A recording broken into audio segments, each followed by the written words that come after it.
Okay.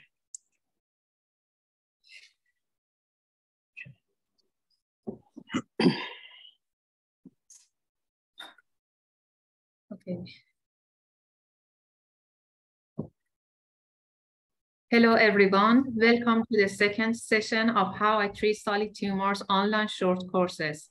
I'm Dr. Marjan Yaghmai, Associate Professor of Medical Genetics at Research Institute of Oncology, Hematology, and Cell Therapy Research Institute at Tehran University of Medical Sciences, TUMS.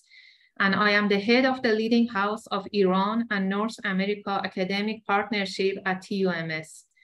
The courses program is a progression to How I Treat Solid Tumors, and these courses planned by the leading house of Iran, North America Academic Partnership by the collaboration with Oncology, Hematology, and Cell Therapy Research Institute. In this program, our well-known international experts in the field will focus on one or more distinct aspects of a single disorder and offer diagnostic and therapeutic advice. How I Treat Solid Tumor courses are comprised of 10 to 12 sessions that weekly or bi-weekly will focus on various aspects of different solid tumors, diagnosis, treatment, patient education, and network development. We intend to provide oncologists, radio-oncologists, and surgeons with an opportunity to access the latest update of solid tumor diseases. We have gathered the lead experts to share their knowledge and clinical experiences in each session. We hope these interviews can lead to a better understanding of solid tumors treatment. I need to take a moment here and express my gratitude to Dr. Amir Azadi, our invited speaker from the US, for his kind support and collaboration. If you wish to receive an international certificate of attendance for each session, you need to register by Appraise to Raise website that the link can be found on the chat box. Today's session is entitled How I Treat CNS Malignancies. I would like to introduce our moderator for this session. Dr. Mohsen Esfanbod, Associate Professor of Hematology and Oncology at Department of Internal Medicine, School of Medicine at Sina and Imam Khomeini Hospitals, TUMS, Iran. Dr. Mustafa Farzin, Assistant Professor, Radiation Oncologist, Neuro-Oncology Fellowship at the Radiation Oncology Department, Cancer Institute, Imam Khomeini Hospital, TUMS, Iran. Dr. Syed Amir H. Javadi, Assistant Professor, Neurosurgeon, Fellowship of Skull-Based Surgery at the School of Medicine, Imam Khomeini Hospital, TUMS, Iran. Please feel free to ask your question in the chat box. Thank you all again for participation in our course. Please make sure to write the correct name, the one that you have registered with, and please try to keep the chat in English. I sincerely hope that you have an enjoyable academic experience today. Now let me welcome Dr. Azadi, Dr. Esfanbod, Dr. Farzin, and Dr. Javadi to the stage and ask Dr. Esfanbod to introduce our invited speakers, Dr. Azadi. Dr. Esfanbod, please. Thank you very much, Dr. Yaghmai, for organizing such useful and practical multidisciplinary conferences. First of all, let me introduce Dr. Azadi. Dr. Amir Azadi earned his medical degree from Shahid Mereshti University of Medical Sciences in Tehran, Iran. He completed his residency in internal medicine at Banner University Medical Center in Phoenix. He also completed a fellowship in hematology and oncology at the University of Louisville, James Graham Brown Cancer Center in Kentucky, and a fellowship in neuro-oncology at Barrow Neurological Institute. He's a neurologist. He's a neurologist specializing in neuro-oncology and an instructor in the Department of Neurology at Barrow Neurological Institute. He's board certified in internal medicine and medical oncology by the American Board of Internal Medicine. Dr. Azadi's expertise include the diagnosis and treatment of brain tumors. He's a member of the American College of Physicians, the American Society of Clinical Oncology, the Society for Immunotherapy for Cancer, and the Society of Neuro-Oncology. Dr. Azadi research interests include precision medicine and immunotherapy in primary and secondary brain tumors. As the co-investigator at the Ivy Brain Tumor Center, Dr. Azadi is a key member of Phase 0 clinical trials team and is testing new agents for patients with brain tumors. Dr. Azadi, thank you so much. We are waiting for your lecture. Thank you so much all for your kind introduction. I'm very grateful to be included in this talk, and nice to meet you all. So hopefully we have a good discussion today. We have very interesting cases, and we're going to talk about the high-grade CNS tumor. We can't talk about all the brain tumor today. It's going to be a large, huge, time-consuming talk. So we mainly focus on the glioblastoma and high-grade glioma. I also just received Dr. Jabbar's slides, so we're going to share it after that. Let me share my slides here.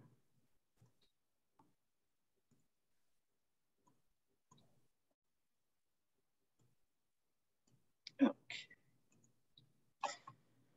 Do you guys see my slides here? Yes, Amir, we can see yours. Okay, thank you. So we mainly again focus on glioblastoma today, majorly how we treat, what are the guidelines, what are the recent guidelines, and just a touch on what research is going on in glioblastoma mainly. So the topic is how I treat high-grade glioma and precision medicine glioblastomas. Just a quick epidemiology on glioblastoma. Mainly primary brain tumors. We section different types of primary CNS tumor here. Majorly, as we see in adults, glioblastoma has a big portion of the CNS malignancies, and by lesser degrees, we go all to oligodendrogliomas and astrocytomas, parasitic astrocytomas, epidemiology, and glioneuronal and some other. As you know, we have about 90,000 new cases a year in the US, and it's a small portion of all cancers type, but has a very high mortality. Current standard care of treatment for glioblastoma, we still follow the STOOP trial from Roger STOOP study back in 2008 and 2014. We do concurrent chemoradiation with temozolomide. We continue for 6 weeks of radiation for almost about 60 centigrade radiation and fractionated type. And we continue with 42 days of temozolomide at 75 milligram per meter square every day. And then we give a patient a break for 4 weeks, and we get an MRI for baseline maintenance treatment. We follow with the temozolomide as recommended dose. And novel cured tumor treating field with alternating electric activity, did a very big study, a long-term study in glioblastoma, specifically with a very significant improvement in overall survival for all comers glioblastoma. And the study showed in 2 years, they had almost about 10 to 13% benefit in addition to STOOP trial by adding the NovoCure or Optune device to the patient. And a 5-year study showed about 5 to 13% based on the NGMT status and all other mutation noted on the GBM patients. So they put in an NCCN guideline a few years ago as a category grade 1 recommendation to use Optune for newly diagnosed and recurrent glioblastoma. So we use Optune and we recommend for all the patients. The WHO grading for CNS tumor updated data in 2021 from 2016, and they mainly focus on the molecular profiling of the tumor rather than pure histology of the CNS tumor. For categorizing this type of tumor, and also how to treat these patients based on the mutation and new grading. So what they recommend, they put this 2021 WHO classification, which mainly in adults for diffuse gliomas, they subdivided these CNS tumor in three major groups. One with IDH mutated astrocytoma, with non-code-deleted 1p19q, and mutation of TP53 and ATRX. The second is the IDH mutated oligodendroglioma, and they separated astrocytoma from oligodendroglioma. In 2016, we had astro-oligo, but they removed that category from 2021, and they put astrocytoma or oligodendrogliomas. The oligodendrogliomas, they have 1p19q co-deletion with absence of mutation of TP53 and ATRX and TERT promoter mutations, which we use the TERT promoter mutation for the diagnostic of the oligodendroglioma specifically, and also GBM. And glioblastoma is the third category of most aggressive type of CNS, primary CNS tumor in adults, that they are IDH wild type with necrosis and microvascular proliferation, or having one of these mutations, EGFR amplification, or loss of chromosome 10 and gain of 7, and TERT promoter mutation. And the ASCO, American Society of Clinical Oncology and Society of Neuro-Oncology together, they came out with this strong recommendation to test these molecular profiling for all the tumor for the CNS tumors, including IDH should be checked for all sort of diffuse gliomas, ATRX for IDH mutant diffuse glioma, unless they have 1p19q co-deletion, because we know they don't have that. 1p19q co-deletion should be checked in all the IDH mutant diffuse glioma, unless they show ATRX. So they basically emphasize on ATRX and 1p19q. MGMT promoter methylation testing should be tested in all the GBM IDH wild type. For grade 2 and 3 gliomas, specifically in IDH wild type, because we know the IDH wild type tumor, they will behave more aggressive and behavior differentiated than IDH mutated primary CNS tumor. So we'll check all those poor prognostic factors, including the EGFR, chromosome 7 and 10, and the TERT mutation in all the grade 2 and grade 3s, because they might drop in the category of grade 4. Despite of having the histology of grade 2 and 3, we still might consider to treat them as a higher grade in grade 4 for those patients, which is a very great area in the treatment of the primary brain tumor gliomas. Because, for example, if you have a patient above 40 years old, 50, 60 years old, with non-enhancing tumor on the MRI, but IDH wild type, we know that patient would not behave like a grade 2, 20 years old with IDH mutated. They will be more aggressive. In 6 months or a year, the tumor will be enhancing and they will behave like GBM. So we try to treat them earlier as we can. H3K27 mutation should be performed in all the diffuse gliomas, specifically in the midline and thalamic tumors. And these are the second degree recommendation or conditional recommendation. It's not necessary, but it's better to have checked, including the TP53 in all the IDH mutated diffuse glioma, CDKN2A and B, which we know in astrocytomas, IDH mutant astrocytomas, they behave more aggressively and they behave at a higher grade. So we'll check them, and we might be a little bit more aggressive in those patients with this deletion of CDKs. For IDH mutated diffuse glioma, MGMT promoter methylation is not necessary. Why? Because it's not changing the management, basically. Third, promoter mutation testing should be provided further to support diagnosis of oligodendroglioma and IDH type glioblastoma, as we mentioned before. The BRAF mutation should be checked in diffuse gliomas, specifically the IDH wild type. We don't see usually IDH wild type with the BRAF mutation. I have few patients, they're in a younger, and the tumor will behave better.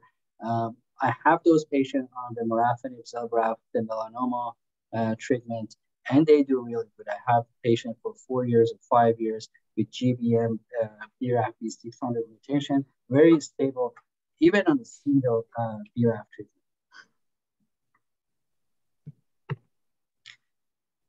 And just touch on the recommendation of ASCO SNO combination for the treatment of these patients.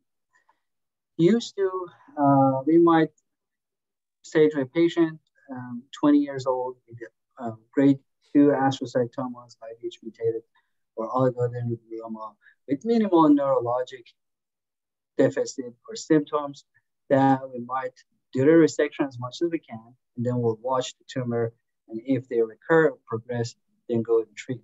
So they have changed the recommendation. We still might recommend to wait and watch, but as a category of category 1 recommendation, now we try to be a little bit more aggressive in the timeline of starting treatment for these patients, specifically if they are fit and they are able to start the treatment, we try to treat them as soon as possible to prolong transformation of these tumors to a higher grade. So now with adults newly diagnosed oligodendroglioma, IDH mutated, 1p19q co-deleted CNS grade 2 and 3, we offer them radiation treatment with PCV as a priority. If they cannot receive PCV, TMZ is a good option. Still, we are waiting for the final result of CODEL clinical trial. It's not up yet. The interim results still shows slightly more benefit from the PCV in consideration of more toxicity from the combination chemo compared to temozolomide, but we still don't have the long-term outcome of this study. For people with newly diagnosed astrocytoma, IDH mutated, but 1p19q non-co-deleted, dropping in the astrocytoma group, even grade 2, we offer radiation treatment followed by adjuvant chemotherapy. For glioblastoma nowadays, we do 6 months of treatment. For a lower grade tumor, we continue up to 12. People with astrocytoma, IDH mutated, 1p19q non-co-deleted, grade 3, we offer them radiation followed by adjuvant temozolomide before, and we had this recommendation for many years.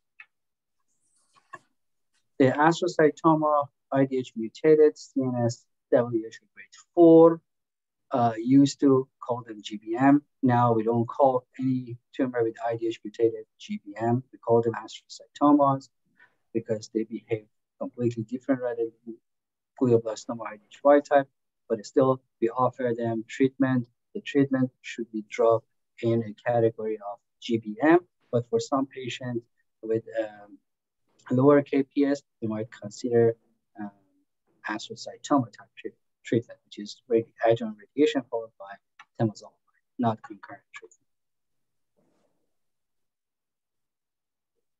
And Optune is recommended for all grade 4 GBMs. And for patient for situation with 6 weeks of radiation therapy plus temozolomide in concurrent setting is not considered. For example, for elderly patients, low KPS, we can do hyperfractionated RT, give them radiation in a shorter time, possibly for 3 weeks or so, and about 40 centigrade is considered. For patients with very poor performance status or other severe comorbidities, we might consider radiation alone, TMZ alone, based on GMT status or just supportive care. But GBM, still in NCCN guideline, updated in 2022, is one of those diseases that if you have the clinical trial is superior to the standard of care. So if we have a clinical trial available for these patients, the clinical trial will be considered and should be offered to the patient. Recurrent glioblastoma, that's the problem. We still have a lot of challenge to treat these patients. We don't have any good approved, FDA approved, or any study with a really compelling result for recurrent glioblastoma. There are many drugs tried in recurrent glioblastoma, all with not great outcome. Specifically, as we know, EGFR and PDGFR, mTOR are the major mutations in the tumor, and glioblastoma and CNS tumor. We tried EGFR inhibitors. The new study with Tagrisso is also not showed a significant improvement in outcome. The reason is the glioblastoma is a very heterogeneous tumor. Some part of tumor might have the EGFR, the other parts might not have, and they have other driver mutation. If you inhibit one mutation, it might not be a good idea to control the tumor. Few drugs that showed some benefit and improvement in outcome, including Regorafenib, as you know, for colon cancer. It's a multi-kinase tyrosine kinase inhibitor. Initially studied in Italy in a REGOMA trial, and followed by a huge trial, agile trial in the US, and showed improvement in 6 months, progression-free survival, overall survival, and followed by 12 months of study, all showed a few months benefit. We put them in an NCCN guideline compared to Lomustine or CCNU alone. They showed benefit. But we know most of the adults, if we do Lomustine, we consider Avastin and Lomustine. And this study was compared to Lomustine alone, but we don't know the data about Lomustine and Avastin. But that study showed benefits, so it's an NCCN guideline, and we can get this drug through the insurance for the patient with recurrent glioblastoma. And this is the study that showed benefit. You see there is a big gap of improvement in overall survival, progression-free survival, in comparison of Regorafenib to Lomustine. The other, for example, for truncal mutation, the major driver mutation in glioblastoma, one of the finding was the NTRK fusions, which is a very low percentage of the CNS tumor. They initially they reported 5%, but now it's about 1 to 2% of the glioblastoma. They have the NTRK fusion. It has to be fusion, not amplification or point mutation. This patient had significant improvement on current clinical trial. I had the Star Trek with entrectinib and followed by larotrectinib here in the US. Patient with larotrectinib, they showed a significant improvement in shrinkage of tumor. In a very short time, patient, the average time to show response was about 2 months, and the patients are stable on larotrectinib. Entrectinib result is still not out yet, but we know larotrectinib has a better CNS penetration, and these are the major NTRK mutation noted so far in CNS. But overall, besides these specific type mutation inhibitors, most of other drugs so far showed not such a very exciting results for improvement in overall survival and progression-free survival. We had many failure. Our trial with the nivolumab for newly diagnosed and recurrent glioblastoma failed and showed no improvement. We did vaccine trials, but so far has not shown all comers glioblastoma improvement. It showed some subcategory of patients with benefit, but overall, most of these drugs failed to show any improvement and has not improved. Specifically in terms of the immunotherapy in glioblastoma, almost all of the immunotherapy agents has been tried, including nivolumab, Keytruda, durvalumab, and the vaccine trial with these immunotherapy agents has been tried, but not shown any significant improvement. And as we know, it's just a touch on why a tumor might respond or not respond to the immunotherapy. It requires many steps, including the release of cancer cell antigen to the system and to introduce those systems through the process to the tumor and activate the immune system against tumor cells. But unfortunately, as we know, in glioblastoma, we have many lack in immune system response for having a good response to immunotherapy, including this tumor, which usually have very low tumor mutation burden. And there are many factors that inhibit the immune system in the CNS axis system. And the transfer of these lymphocytes to the tumor sites are not being very successful, mainly because of the blood-brain barrier and low immune system in the CNS.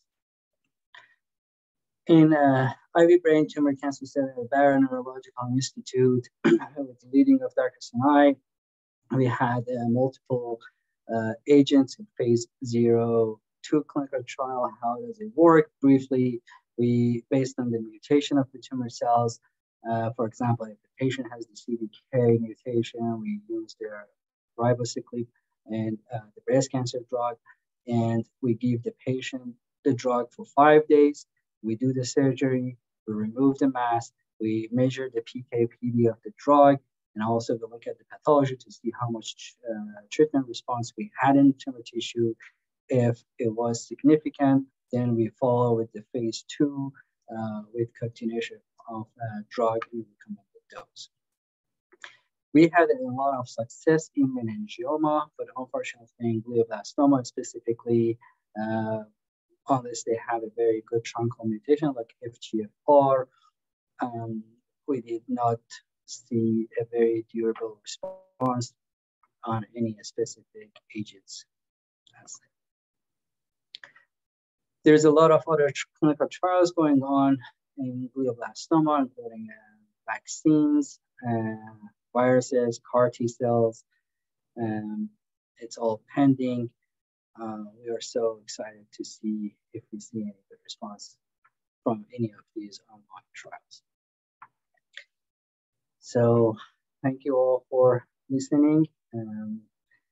So we get to the more exciting part of the presentation, Dr. Javadi's cases. I'm more than happy to answer any questions if you have any questions. Chat box. Thank you, Dr. Azadi, for your wonderful presentation. And now I will ask Dr. Javadi to start the case discussion. And I ask Dr. Azadi to share the slides. Sure. Start the case discussion. Absolutely. Give me a second.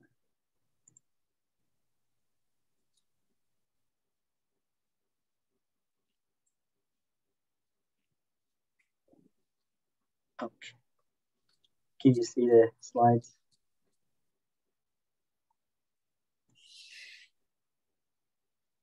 Are you able to see the screen? Yes, we can see.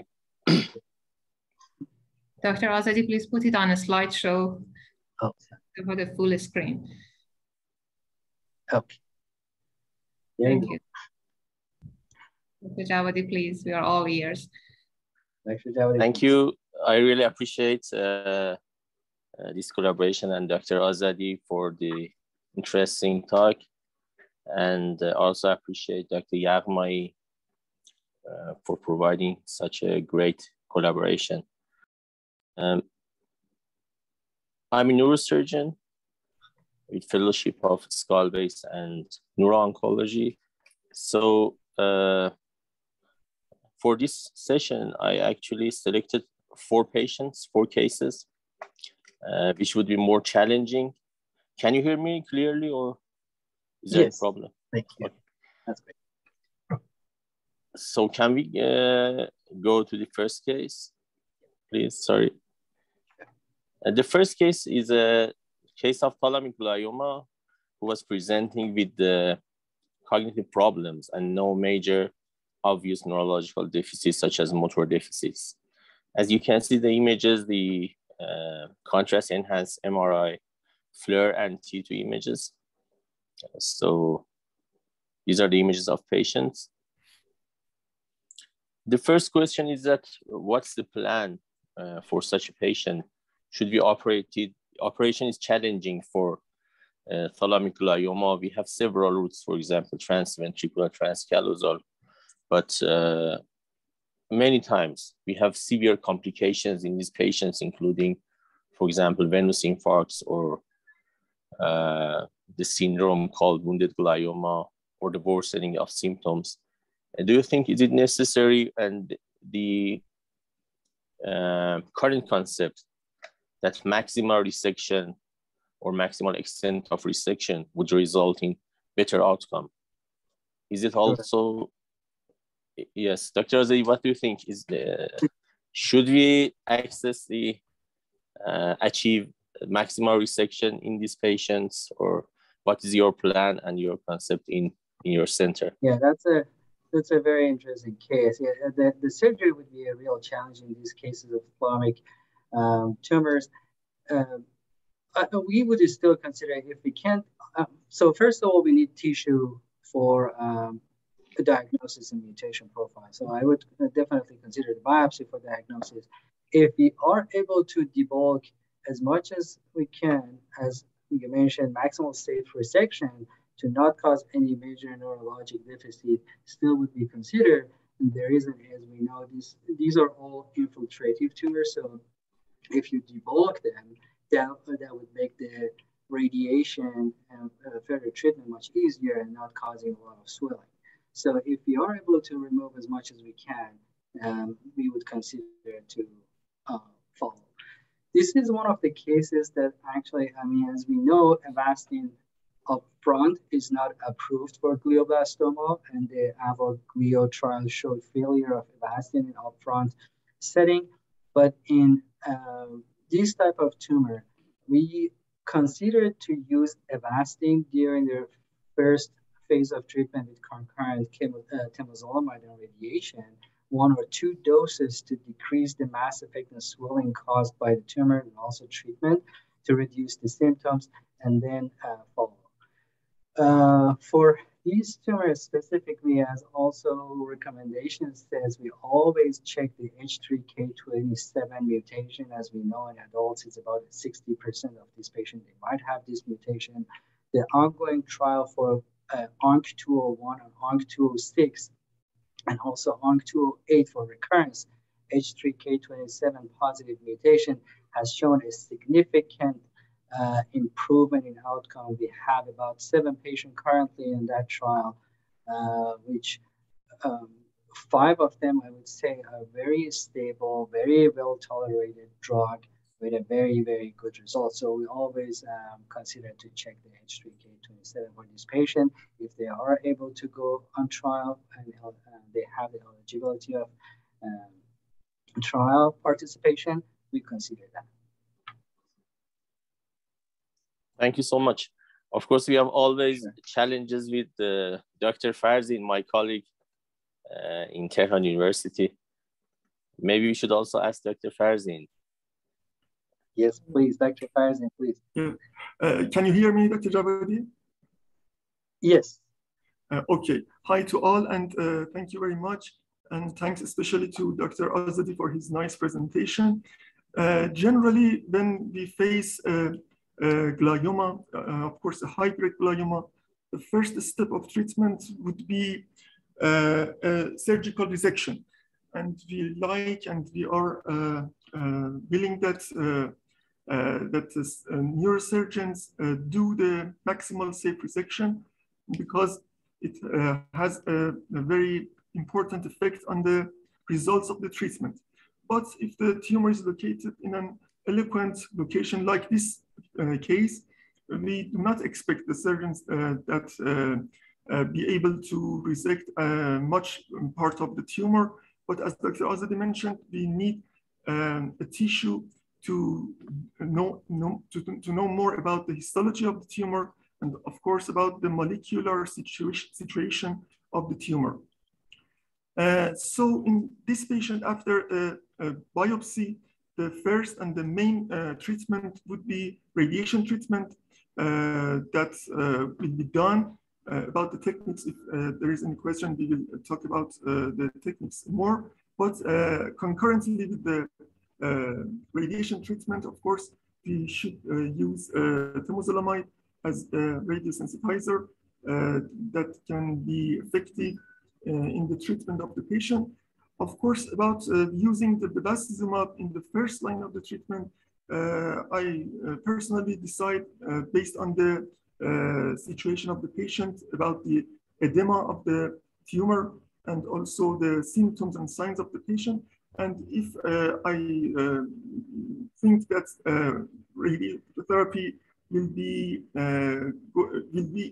add to the edema of the tumor and will exacerbate the symptoms and signs of the patient, maybe I decide to use bevacizumab concurrently with the radiation treatment. No, absolutely. Yeah, I can agree more. So basically, our plan would be the same. I think most of these patients, they might need bevacizumab to try to reduce the need for a steroid during the course of treatment and decrease the symptoms. I mean, again, the study failed to show the approval for Avastin in an upfront setting, but definitely showed improvement in the quality of life, which is a big component of these CNS gliomas. Of course, it will be an individual decision for each patient. Exactly. Yeah. Actually, I couldn't, I don't know, Dr. Yaghma, if it's provided in your center, H3K27,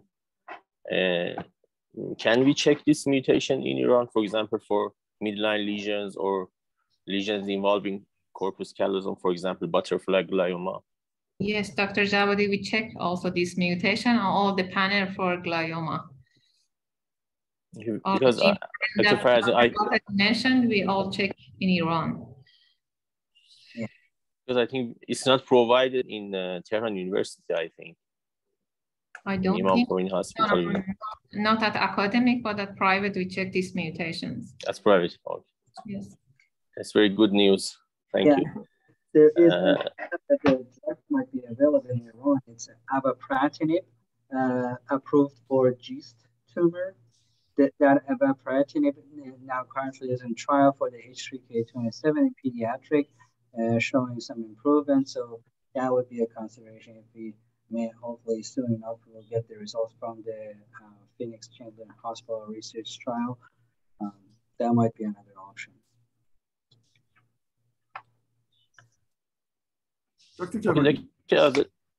Yes, actually the patient underwent a navigation guided biopsy and the result was a grade 3 astrocytoma, anaplastic gemistocytic rich astrocytoma with wild IDH1 and there was no MGMT methylation. Can you see this slide? Because I can see. Yes, we can see. Yeah. You can see the slides? What's my problem?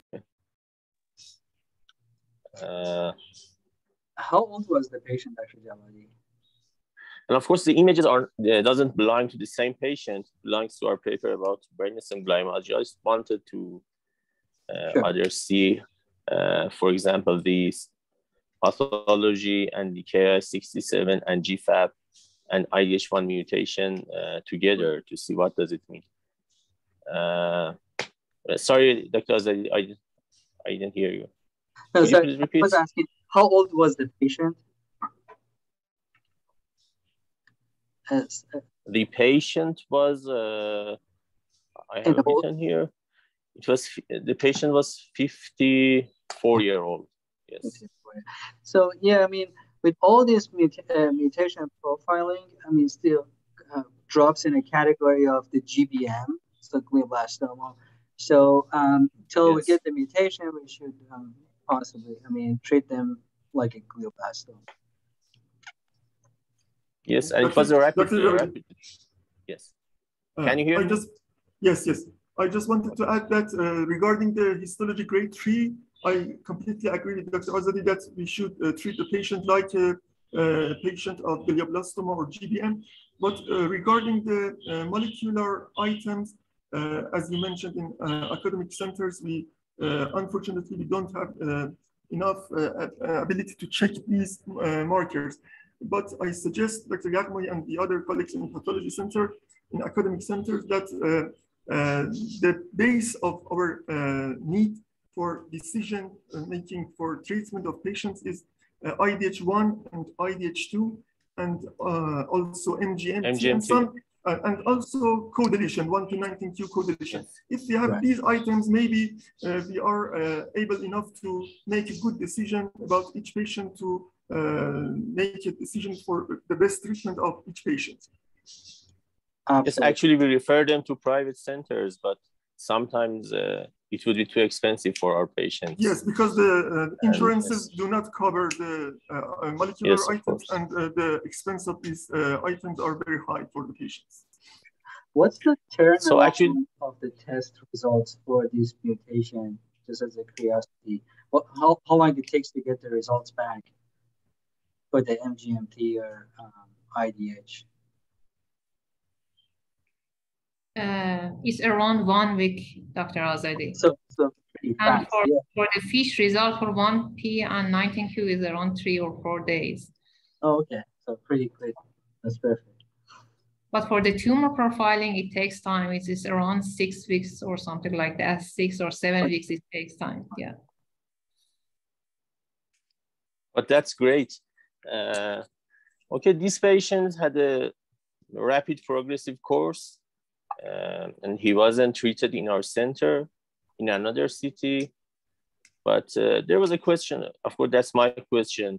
Use tractography and DTI images for surgical planning. I wanted to know if, is it useful also in the field of radiation therapy for planning, for example, to know where are fiber tracts, and do you use it for planning in radiotherapy?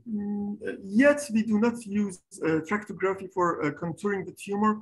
The main modality that we use in contouring the tumor in radiation treatment is different sequences of the MRI, especially T2, especially T2 flare, and of course T1 plus contrast.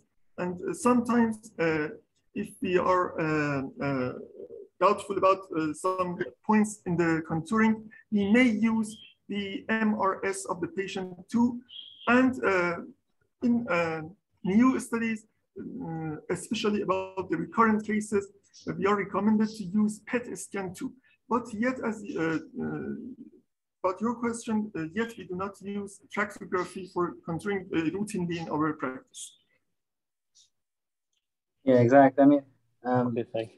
I concur, like the T2 flare would be a very important piece of information here to plan for radiation. We should cover the whole T2 flare for this patient. Okay, perfect. So actually the patient required a VP shunt surgery, as you can see in brain CT, but it was really progressive, and unfortunately the patient expired in less than 4 months. The case 2 is a 30-year-old man. He was operated 7 years ago, and the result was a low-grade glioma grade 2 oligodendroglioma. And he had received chemoradiation, and he was under follow-up. So the previous MRI, the MRI that you can see, belonged to 3 months earlier, the previous MRI. And you could see that it was satisfactory and no signs of recurrence. But exactly 3 months later, the patient had severe headache and paresis, and you can see that there is a very extensive growth of tumor with involving dura and even skull, and it's very extensive. involving thalamus and many other structures. So my question was that what would be the plan for such a patient? Is it inoperable patient? Should be operated? And what's your plan for such a case? Excuse me. Please go ahead. Absolutely. Sorry. Go ahead. Please. Let me look at the imaging here. I mean, as we see, I was just going back to the initial MRI. We see kind of like, I don't have the T2 flare for all the sequences here, but as we can see, there is a fullness here at the center of the brain. So most likely the tumor was existing in that area, which is hard to remove or see. And then most likely after the chemoradiation, we can just definitely more a lot of radiation necrosis, some treatment effect, and tumor showed more. I mean, this would be a very challenging. I mean, we know if we redo the surgery in terms of relieving the symptoms, that would be helpful. It's not going to change the outcome, but definitely with this bulky mass sitting in the brain, I assume the patient had a lot of symptoms. So we would consider re-resection and debulk as much as we can. I mean, how long was the radiation to this MRI? It was just very short, right? So we are. So would you please repeat? How long was the prior radiation to this MRI? I think the patient received radiation about 6 to 7 years earlier. Oh, 6. And yes, yeah. And he was receiving chemotherapy during several courses, of course, not under my supervision, but he just referred to me several months earlier to take a look at the situation. And then we met such a rapid growth. Right. So, yeah, I mean, this patient after many years requires, again, the surgery and radiation. I don't know the profiling of the tumor, but I don't know how much temozolomide. Yes, we didn't. But definitely, again, Avastin in the adjuvant setting with the different agent. If it's still oligo, definitely maybe Glioblastoma or any other alkylating agent would be helpful. Carboplatin plus Avastin would be very helpful. If it's IDH mutated, we can use IDH inhibitors. But I assume this patient probably has a lot of deficit from this bulky. So, I don't know, Dr. Farzin, please, yes. If you have any. Yes, excuse me. The first point is that a transformation of glioma from low grade to high grade is quite expected. And we should think about the transformation from a grade 2 glioma to a higher grade, grade 3 or a glioblastoma. And the second point about this patient is that before decision-making, to get more information, I do recommend to do a MRS for this patient and have more information before making a decision. The third point that refers to Dr. Jabadi, surgical resection would be the first option, both for necrosis or for the regrowth of the tumor. So a maximal safe resection will help to get better results from the treatment. And after surgery, based on the pathologic result and the molecular situation, we will decide about the adjuvant radiation and also the systemic treatment. Yeah, yes, according to the situation of the patient, we planned to make a surgery as you mentioned. Can I see the next slide? Sorry, Dr. Azadi. Yeah, please. And the next slide. For such a case, of course, for neurosurgeons, that would be interesting to perform a maximal resection under navigation, direct electrical stimulation, and also fluorescent image-guided surgery. These images doesn't belong to the patient. I just wanted to show how could we use intraoperative MRI. The images shows they come from Uni Hannover, which is equipped with intraop MRI. You can see at the left side, the left image, we have marked the tumor as yellow and the corticospinal tract as purple area. So we use navigation, and then after resecting the tumor on the right side, we could perform updated intraoperative MRI. You can see the resection cavity, and again, the updated tractography.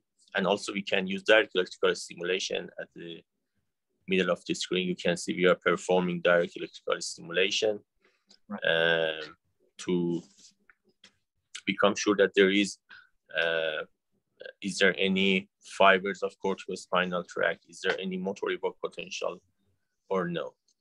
And after that, we can also use fluorescent image guided surgery, which is an interesting update facility. On the next slide, you can see that at this case, the resection cavity with intraoperative MRI indicates that there is no remnant of tumor. But when we turn on the filter and we go to blue light, you can see the pink area at the bottom of resection cavity, which indicates, the pink area, the pink or red area indicates the remnants of tumor, that they are beyond contrast enhanced MRI. So actually with using fluorescent image guided surgery, we can see more tumor remnants at the bed of the resection cavity. Yeah, we use a lot of ALA for surgical resection. Actually, Dr. Sanai does a lot of ALA guiding. Yes. It's very helpful. Yes, that's very helpful. And at this slide, you can see the post-operative MRI. CT scan. The patient was operated under neuromonitoring, a delicate surgery with direct stimulation. And I think the CT scan is quite satisfactory for this case. With calculating with software, we had more than 84% of extent of resection. It was a glioblastoma, no mutation, no methylation. And the patient received chemoradiation and with a survival of 9 months after operation. I mean, definitely, it was a really good resection with that much bulky tumor. That's a huge relief from the brain. So, I mean, yeah, gliosarcoma is a really challenging. I mean, it's been 7 years, so we don't know exactly that's a sarcoma induced by radiation, which is still early to beat, but gliosarcoma is definitely more aggressive than other type of tumor. There are some information regarding the better response with immunotherapy in gliosarcoma compared to glioblastoma, as we know, but definitely they are very, very aggressive, and unfortunately the survival is very low for this type of tumor. Thank you very much. So the third case. Dr. Javadi, we have some questions in the chat box about the case. Yes, of course. I ask Amir to read the question in the chat box if you can see, and then we go further to the case 3.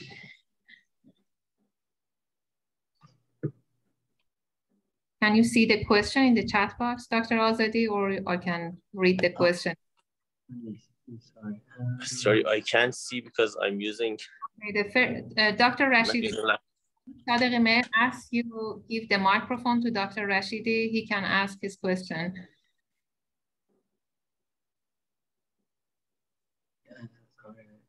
I don't know how to do that, though. The first question is, do you suggest bevacizumab for post-RT edema or necrosis? If yes, please let us know about the protocol you suggest for each edema or necrosis. Okay. I mean, yes, we do consider Avastin and bevacizumab for radiation-induced or tumor-induced edema. If it is pure radiation necrosis, the protocol is 7.5 milligram per kilogram every 3 weeks. That's the approved dose.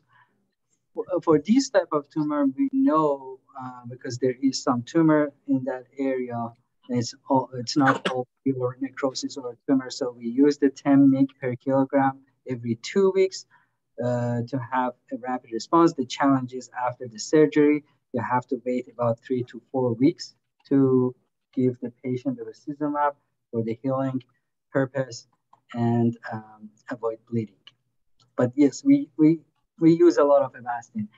I personally don't continue Avastin for a long time. There was some question for tumor overgrowth and long-term exposure to Avastin. And also we know because Avastin will mask the MRIs, so we don't know exactly what's happening down deep in the brain.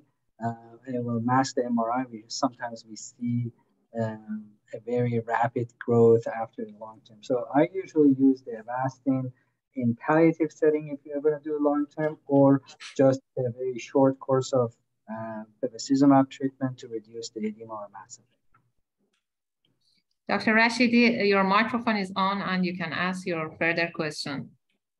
Hello to everyone. Thank you for a nice webinar, and especially Dr. Azadi. My next question is about is there any consideration for using Avastin with this, for example, for the edema treatment before immunotherapy? I know it's in the area of research, immunotherapy, but as we know, the corticosteroid had some bad effects for the immunotherapy. Can we use Avastin instead of corticosteroid? Is there any consideration before immunotherapy? Sure. Before or even during the radiation, we use the Avastin as a steroid-sparing agent, as we call. There is a study from Dr. Ahwaya in Cleveland Clinic. He did compare specifically nivolumab plus Avastin 10 mg per kilogram compared to a lower dose of Avastin 3 or 5 mg per kilogram during the immunotherapy. The outcome was the same. The trial is still ongoing, but definitely for the patient with on immunotherapy or consideration of immunotherapy, specifically because how this immunotherapy will work, it causes inflammation, and we don't have such room in brain for inflammation. Definitely Avastin would be an agent to use to reduce first amount of steroids required during the course of treatment, to not counteract the effect of immunotherapy and reduce the symptoms, and also some anti-tumor effects. So I would definitely consider to use Avastin at least for the first few doses of immunotherapy in the patient. Thank you very much. May I ask my next question, or you may consider the others? Absolutely. I know. Okay, thank you. Can you let us know about the latest update? I mean, the July update of the Checkmate 548. I mean, the methylated or intermediate methylated patients. Yes, so 548 failed to approve the nivolumab. There was a subcategory of patients with MGMT methylation, not bulky disease, not on a steroid, who benefited from the patient. We had actually a very long survival patient. We were the larger recruiter center for that trial. Unfortunately, at the beginning of the trial, we lost a lot of patients here because of the edema, but some long-term survival patients, they all been MGMT methylated and not being on a steroid. But because it did not show improvement in all comers, the drug did not approve. But we definitely, for recurrent glioblastoma, we consider nivolumab. But again, because nivolumab plus Avastin had a better outcome compared to nivolumab alone, we consider to use. One question mark for recurrent setting in glioblastoma using nivolumab, because sometimes we use the tumor mutation burden as a marker to response to immunotherapy, but we know patients exposed to temozolomide can cause higher tumor mutation burden, so it's not a true value to use for immunotherapy response. But again, I mean, as we don't have such options, I think that would be a very reasonable option to use. Okay, Dr. Sadiq, can you hear me? If you can hear me, we can also Thank you very much. ask your question. Thank you, Dr. Rashidi. Ms. Sadeghi, please make the microphone on for Dr. Sadeghi. Okay, thank you very much for very specific and rare case that presented. My question is that is it really a secondary tumor to previous radiation, or is a rapid regrowth of the first tumor to a higher grade? Is it a first tumor with higher grade? Maybe surgery is the best option, and how we can make decision about using Avastin in this case, because radiation necrosis is very unlikely, and based on the biopsy, gliosarcoma couldn't be a pure radiation-induced secondary tumor for this case. So immunotherapy may be not the best option also for this patient. Could you clarify more about the treatment? No, I agree. I mean, specifically after 7 years, it's very unlikely to be the radiation necrosis. I completely agree with you, but I mean, we still get the MR perfusion to see the activity and the CBV measurement in the area.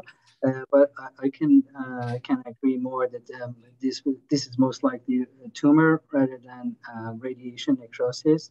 So in this case or setting, we definitely can use the recurrence agents approved for treatment. I mean, gliosarcoma, we still follow the protocol for glioblastoma, although it's more aggressive.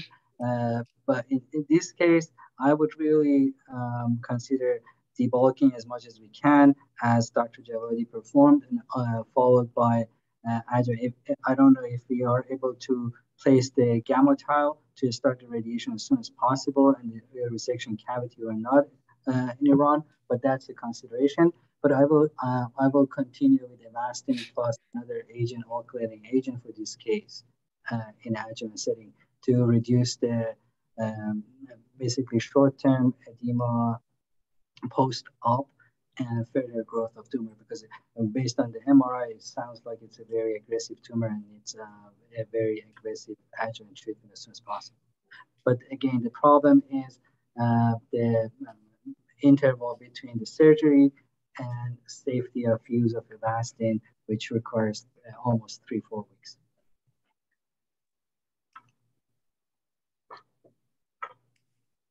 Thank you, Dr. Azadi. I think we can go to the next case. Dr. Azadi, I have a question. Sorry. Do you use, of course, your surgeons, do you use Lomustine implanted in the bed of the tumor? Yeah, the Lomustine, I mean, the gliidal wafer, we have been using. Our surgeons are not fan, basically. I would say specifically at Barrows, they're not fan of using because of the complication in the surgical wound. We had some patients that they use and they had a really good results. John Hopkins has completed, I think the recruitment completed a very good clinical trial using the gliidal wafer with Lomustine and use of immunotherapy concurrently. The reports shows very good outcome. We tend to use more gamma time, which is the radiation seeds in the surgical cavity nowadays, more than gliidal wafer. Yes, exactly. The complication of wound is right. Yes, it's very bad for surgery. But I mean, if you have a patient which, due to prior exposure to chemo and radiation, they have significant bone marrow suppression, you don't have much option to use any sort of chemotherapy, still, I think gliidal wafer placement would be a really good option. At least we can start the treatment on day 0 for those patients till the bone marrow picks up. Thank you very much. That's really a great honor to have Dr. Azadi here. He has been working in Barrow And there are great professors, Professor Spessler, Professor Nader Sanai, Oh yeah, he's great. who has been working with, yes, and Nader Sanai has been working with Professor Berger in UCSF. And they have a very nice classification for the case 3. Case 3 is a case of insular glioma. And he was trained at UCSF by Dr. Mitch Berger. So he was there. Yes. And then most of the Barrows people are from UCSF. So it's kind of like a site UCSF in Phoenix. It's nice to have him there. Yes, thank you. For the third case, is a patient. You can see the images with a ring enhancement in the bed of the tumor. It's a large insular glioma that developed edema in 1 month. And you can see it's a highly vascular tumor. In CT angiography at left side, you can see maybe clearly the medial lenticular striate that supplies the tumor, and the edema was at the right image. And the images belong to preoperative DTI tractography. At these images, you can't see that much edema because the patient hadn't developed that much edema. Maybe it was due to the approximation to Sylvian Fisher, for example, compression on venous structures or progression of tumor. And the image at the right upper, you can see classification of Sanai-Berger. We use 2 lines. One line is Sylvian Fisher and the other line is vertical, which pass through foramen Monro. And then we have 4 zones. And such a large tumor will actually, it's great for, it has involved R zones, zone 1 to zone 4. So it's a huge insular high-grade glioma. And I want to ask, what's the plan for this case? A quick neurosurgical question. Can you do embolization for this tumor, embolize prior to surgical resection? Yes, we have the facility for embolization, but actually we don't use it for glioma. Right. But it would be a good suggestion for highly vascular tumors. Right. I mean, again, do you use? We are not, to be honest with you, not much. We have Dr. Albuquerque here at Barrows that he does sometimes for highly vascular tumor, not specifically in gliomas, but for other type of tumor. For gliomas, maybe yes. We have used couple cases that they did 2 stages surgery, 1 embolization, and then next day surgical resection or debulking as much as they can. But again, I mean, this would be a case that I might really use the Avastin up front. And then basically use the regimen as a neoadjuvant treatment, try to shrink the tumor and cause a lot of necrosis, and then proceed with surgical resection. Yes, that would be a nice plan. So maybe we can also provide such planning with Dr. Farzin. Yes, Dr. Farzin, please. I just want to mention the point about the previous case about using Avastin for the patient. Usually we do not use Avastin in the first setting, in the adjuvant setting, except in individual cases, which I mentioned in the first case. There are very seldom or rare cases that we need to use bevacizumab for the first setting, except there is a very huge edema around the tumor, and we think that the radiotherapy will add to the signs and symptoms of the patient. But for the recurrent cases, bevacizumab has a great evidence to be used to make better results for the treatment. About this case, as Dr. Azadi said, because it is a vascular tumor, maybe is one of the cases that we should use bevacizumab for the first setting after or before doing the surgery. Of course, the routine plan is to do the surgery at the first step. But if you think that it is not possible, you should do a biopsy. And after that, we make a decision about doing systemic treatment or chemoradiation first, or to do surgery as the first step and systemic afterwards. Yeah, well said. I mean, I completely agree. I mean, again, the data for the upfront Avastin is not very strong, and it's not supporting any survival outcome benefit on Avastin. But there was a studies that done for bulky, non-resectable tumor that usage of Avastin upfront showed benefit in terms of the quality improvement and reduce the amount of the steroids and improvement. So that's perfectly, I agree. And this case, I agree. I mean, first, we definitely need the tissue to be sure this is what's the pathology on this case, and then do the neoadjuvant or surgical resection or adjuvant treatment afterwards. So yeah, well said. Great point. Thank you very much.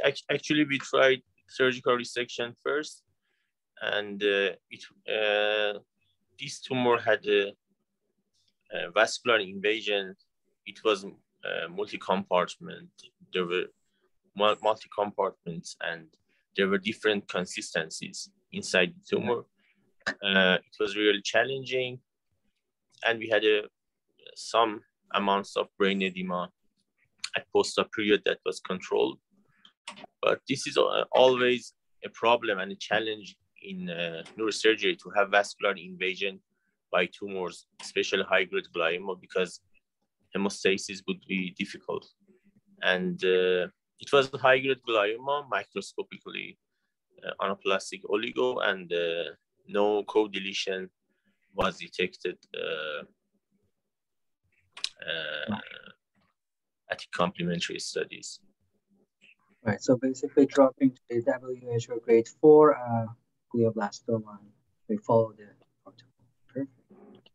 Interesting. Yes. And the last case was a 16-year-old girl who referred with seizure and poor school performance for the last year, for 1 year. And you can see the images. It's a tumor involving also corpus callosum to some extent. It's mostly locating at the parietal lobe, also infiltrating corpus callosum. And there's always a question for such a case or larger cases of butterfly glioma, that what should we do? Should we resect the whole tumor? In some centers, it's tried. They even resect corpus callosum, but the cognitive outcome would be devastating. And in some studies, of course, small studies, they say that we should resect just the dominant side of the tumor. For example, if at this patient, the right side is the main bulk of tumor, so we should resect just the main bulk of tumor and then wait for pathology and adjuvant therapies. So what's your plan, Dr. Azadi, for the patient? Yeah, butterfly gliomas or bilateral gliomas are always challenged. Yeah, I mean, we know for overall gliomas, the resection should be 78% above to show improved outcome. Less degree resection would be more palliative or to improve the symptoms. I mean, in this case, again, I mean, it depends on how much symptoms the patient has, which is young and most likely seizure. So I would definitely consider biopsy and debulking on the dominant side as much as we can. Some studies shown outcome with resection on one side and do laser on the other side, but there are very small studies, small center studies, so we don't have a good data to support. Again, these patients, because they are very challenging, we try to sometimes do the debulking and then use adjuvant chemotherapy, try to shrink as much as we can. And based on the mutation, if you're lucky, for this case, again, check for H3K27, BRAF mutation, NTRK or FGFR, and see if we have any targeted mutation that we can action on, unless, unfortunately, we know the outcome for these cases is very poor for butterfly gliomas. How much is important to check H3K27M? I mean, for these patients, how much does it change the plan of the treatment? It does for us because we have the clinical trial. We have the ONC201 with the H3 inhibitor, D1 inhibitor agent, the ONC201 and ONC206. We really had good results so far with that. So we tend to check them. Thank you very much. Dr. Farzin, what's your opinion about the patient? As you mentioned, there are different points of view about approaching these kinds of patients. And as you said, and Dr. Azadi said, regarding the age of this patient, and in order to avoid the catastrophic effects of the cognition of the patient, I agree that we debulk the dominant side of the tumor, and afterwards we do radiation treatment as the main treatment after surgery, and do the system treatment concurrently with temozolomide, and afterwards we decide about the treatment, systemic treatment based on the molecular situation, as you mentioned, to choose the best drug for the continuation of the treatment.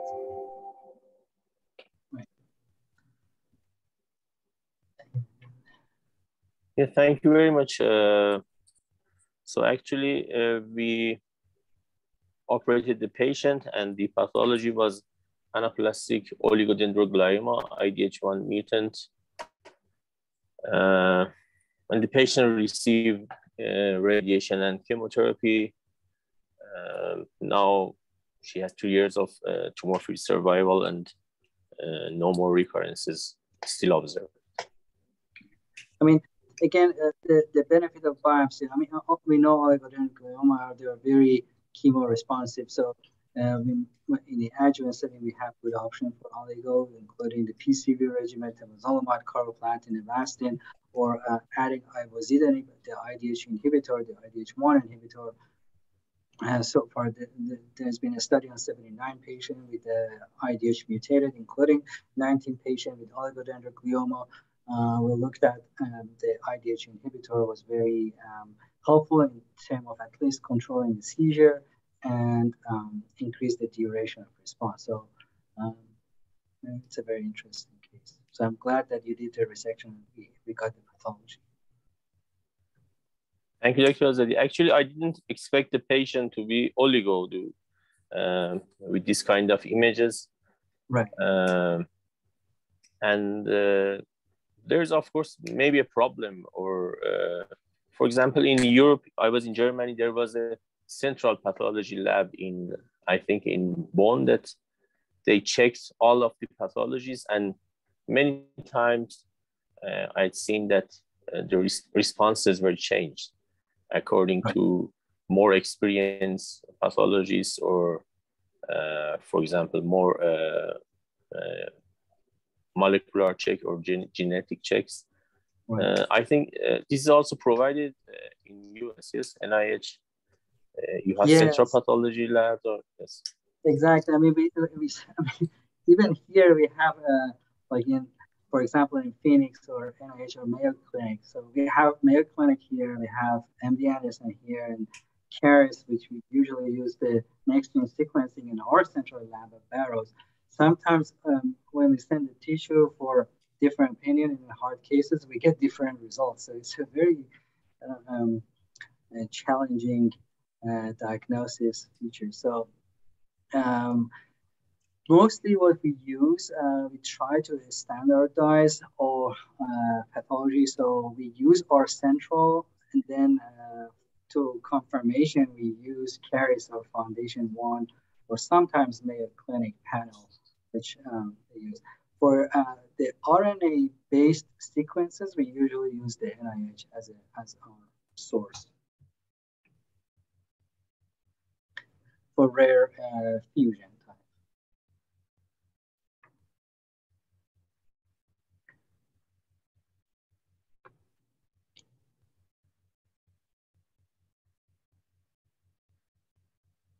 Oh, yeah, that's it.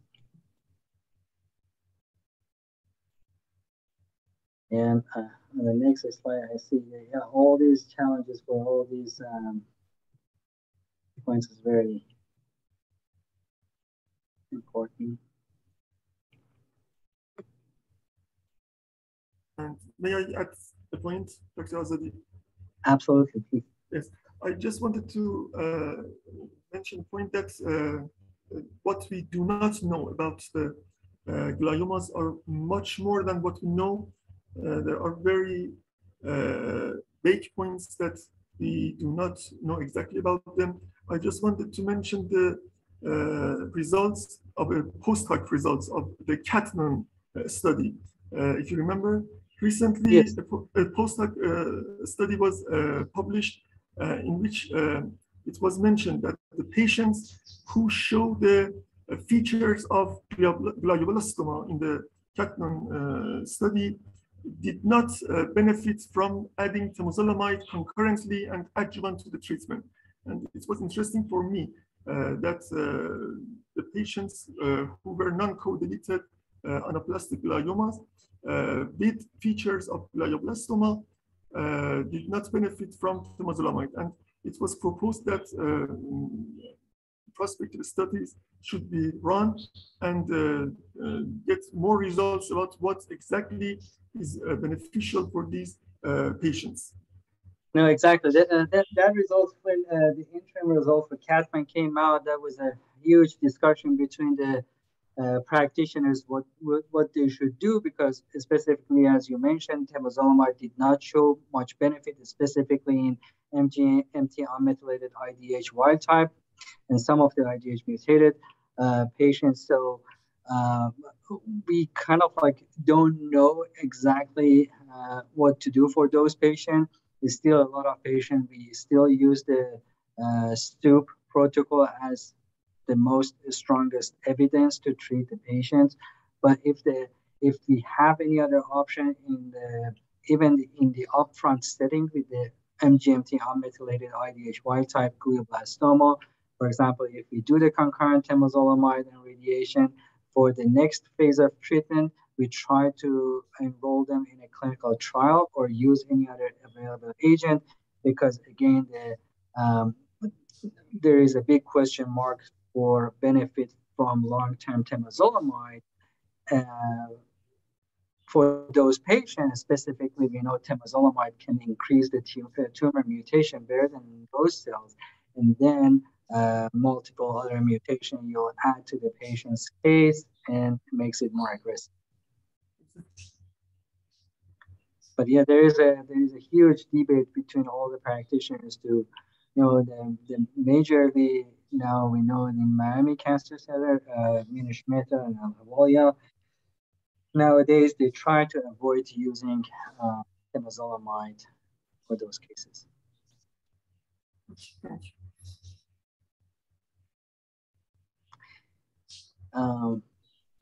I see on the cases Dr. Javadi submitted, there is actually the CT. His microphone is off. Dr. Yaghmai, please turn on the microphone of Dr. Javadi. May I ask your question again? Turn on the microphone of Dr. Javadi. Oh, okay.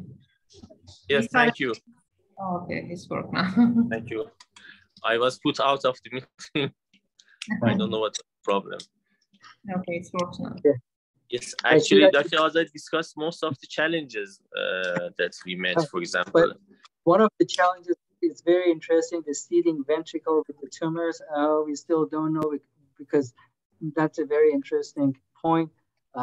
We know those cases very close or attached to the ventricle. They might seed the tumor cells to the ventricle, and that facilitates the travel of the tumor to the other side of the brain, or down from anterior to posterior, or vice versa.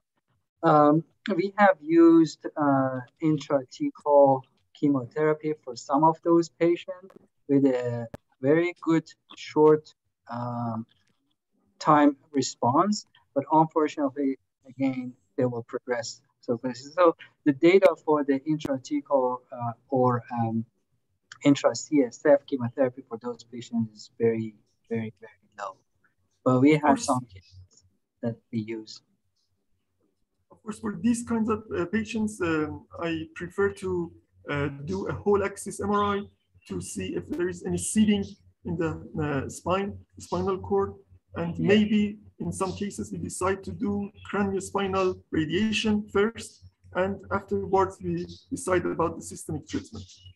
Sure, no, absolutely. Specifically in the cases of not for glio, but oligodendrogliomas or epidemiology, it's a very common to have the CSF spread on leptomeningeal carcinomatosis per se for those cases. So I think, as you mentioned, the full spine MRI and consider radiation, CSI radiation would be very considered.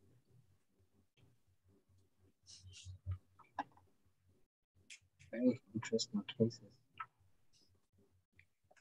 Okay, thank you very much. Thank you, Dr. Azadi and Dr. Farzin. If there is any more question, please raise your hand and we can turn your microphone on. Dr. Rashid, you have more questions? Ms. Sadeghi, please make the microphone of Dr. Rashidi on. We only have 5 minutes time to ask the other questions.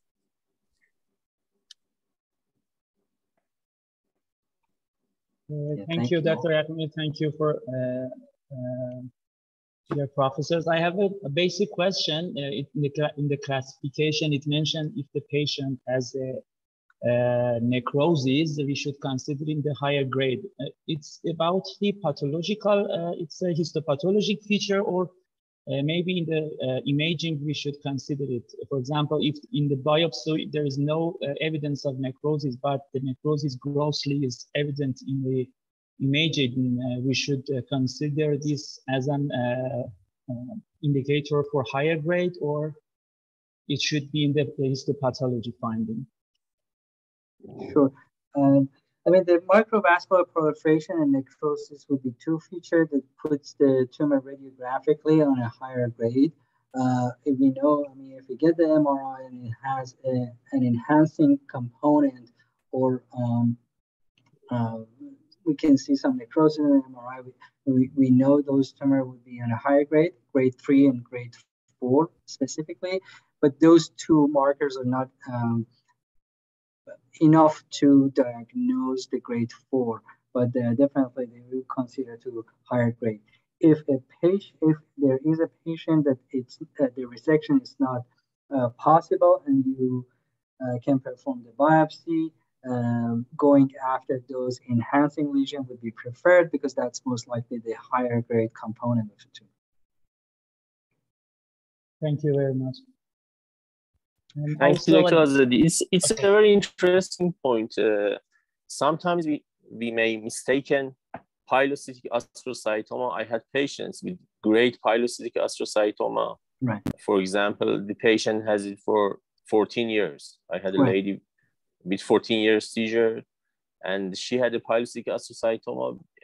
On imaging, it really looked like the glioblastoma, and in pathology, they have necrosis. Right. But so, as you mentioned, because there is no vascular proliferation and other criteria are not provided, that would be a pilocytic astrocytoma. And it's very important to know it before pathology, before neurosurgeon. And pilocytic astro is one of those low-grade tumors that can be enhanced, specifically in younger patients. So that's one of the challenges. I mean, for those pilocytic astrocytomas, also just to mention briefly, we always check the BRAF fusion, specifically, not the V600 mutation, but the KI99A fusion for possible more treatment options. And Dr. Azadi, does BRAF mutation helps in also brainstem glioma? We didn't have any time to discuss about brainstem glioma. Sure. I mean, again, the majority of those that in adult, they might have the H3 If they are H3 wild type, we definitely check them for BRAF as well. And they tend to be younger patients, and the tumor behave a little bit better than non-BRAF patients. Sometimes we have to, if we get a progression, we laser those tumors to open the blood-brain barrier, and then they will stay on the BRAF treatment like Zelboraf and Regorafenib with a very good response and stable disease. Yeah, now I have like maybe 3 or 4 patients with the BRAF that they are stable for almost close to 4 years with glioblastoma. And the majority of them are IDH-wide. Thank you very much. Any more questions? Ms. Sadeghi, may I ask to give the microphone to Dr. Sadeghi to ask the last question?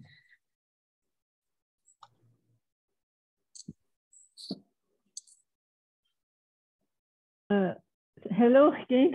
Thank you very much for a very helpful seminar. I didn't have a specific question. I just wanted to emphasize Dr. Jawadi comment that necrosis not always mean that a tumor with a high-grade glioblastoma. The history and the past medical history and the symptom duration may help us, and also the other features in MRI may help to have decision, to make decision.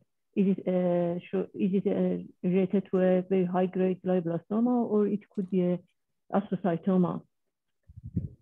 Exactly. No, exactly. I mean, again, just to emphasize, those 2 factors of histology are not enough to make the diagnosis of glioblastoma. They should be IDH wild type, and having those histology characteristic or the molecular characteristic, including the EGFR mutation, TERT, and 7 and 10 chromosome abnormalities to be diagnosed as a GBM. But just having a necrosis or microvascular proliferation are not enough to make the diagnosis of GBM. Thank you. I'm very thankful to our speakers and moderators that honored us by sharing their knowledge, expertise, and their invaluable time. I am also grateful for the participation of all of you in this session. Have a great time. Thank you. Bye. Thank you so much. It was a great. Thank you very much, and bye. Thank you very much. Thank you. Thank you. Have a good day. Bye-bye. Bye.